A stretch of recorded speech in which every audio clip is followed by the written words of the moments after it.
That's a lot of Bajajes, aren't they? Well, the BS4 norms are coming up. Bajaj has updated all of these motorcycles to meet BS4. A couple of models more significantly than some of them. Let's see what the 2017 Bajaj collection looks like.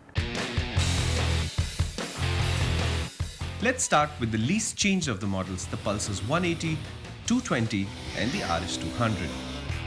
All three basically get new graphics and BS4 engines. And obviously, there's no surprise they're familiar to ride too. The RS200, it has radically different graphics patterns and that needs a closer look. Bajaj has toned down the exuberance of the RS200 with simpler graphics and it looks better. And now for the serious changes, we begin at the bottom with the Pulsar 135 LS. The changes common to all the models are easy to appreciate. All of them get AHO, this irritating acronym for automatic headlights on, except for the Pulsar 135 LS, which still has a headlight switch. The other change, the carbureted models, they now have a new CDI. It's updated. It runs 5 ignition maps instead of just 2, and that gives Bajaj tighter control over spark timing, which should have performance, economy, as well as emissions performance benefits.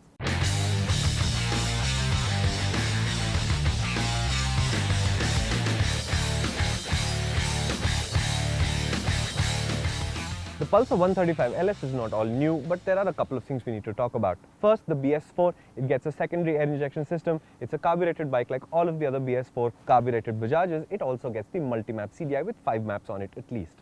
But the big change, Bajaj had reduced the price of the motorcycle by 5,000 rupees, which is a substantial amount for a motorcycle like this quite a while ago, and that price change remains. But Bajaj is now actively positioning this against the glamour, against the shine, and for that it takes on a new role as a commuter. Visually, that does not change much. Two subtle changes. The visor is a little bit taller. The grab rail is not the split one anymore. It's a conventional single piece grab rail. But fundamentally, the positioning, the proposition of the motorcycle is now a new one, and it has to be looked at with fresh eyes. So how did it feel to ride? The Bajaj Pulsar 135 LS was always a good motorcycle thanks to its lightweight, and that has not changed. Handling is decent and the ride quality promises no surprises.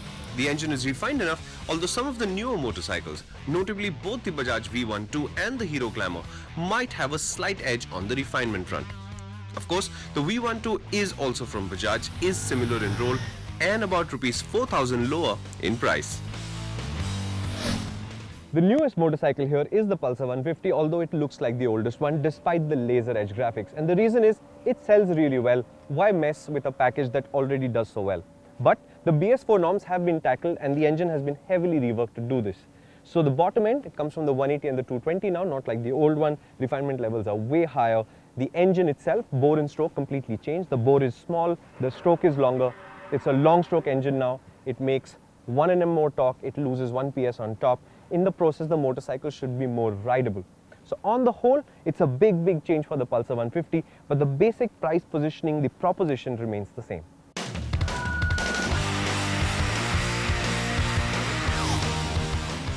You can immediately tell the difference the new engine updates make because this is a much smoother motorcycle. It does feel old now though. The feel is long and slow in corners in terms of response to inputs, but I understand Bajaj's need to keep the familiar where it is so that the customers who swear by this Pulsar 150 are not alienated. And finally, the Bajaj Pulsar NS200 is back. Bajaj is shelving the AS200 for now, and if you remember, the AS200 had caused the NS200 sales to be stopped in India, though it has remained an export model for Bajaj throughout. Now, Bajaj says the relatively unpopular AS200 will be redeveloped into a more serious adventure model, and the NS200 will take its place in the market. The NS200, it gets the new BS4 engine, new graphics which look really good, and a dinky little belly pan, and I think we will see many of these on our roads soon. So that's the new 2017 range of Bajaj Pulsars, and honestly the changes aren't exciting as much as they are practical.